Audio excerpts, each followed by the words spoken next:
Nú ætlum við aðeins að skoða einangrun. Einangrun er eitthvað sem einangrar hita.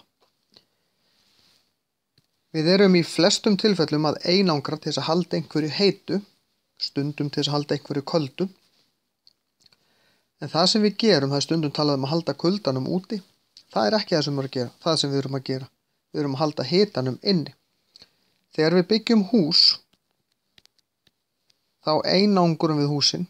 Við setjum lag af einhverju efni utan á húsin eða innan á veggina. Oftast er þetta á Íslandi steinull, geti verið glerull, þetta er í sumum tilfellum bara korkur. Þetta er einhver efni sem að leiða varma illa. Þannig að varminn kemst ekki auðveldlega hérna út.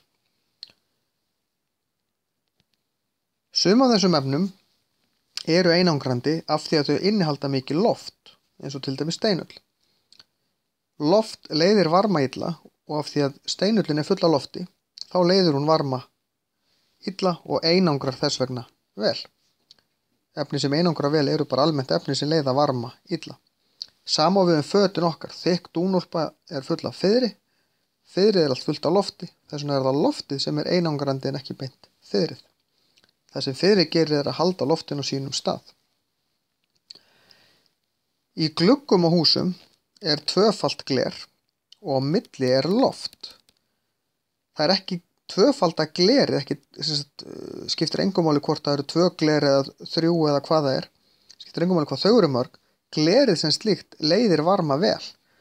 Þannig að skiptir engu máli hvað við erum með mörg gler. Fleiri gler einangrar ekkert betur. Það er loftið á milli sem einangrar. Af því að loftið leiðir varma illa og þá einangrar það. Sama gerist í hitabrúsa. Hitabrúsi er þannig að þetta er í raun 2 brúsar, loftlag á milli.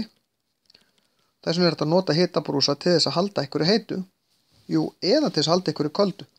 Því að loftlagið á milli, það heldur varmanum alveg jafn mikið inni og úti, eftir hvort við erum að halda heitu eða köldu.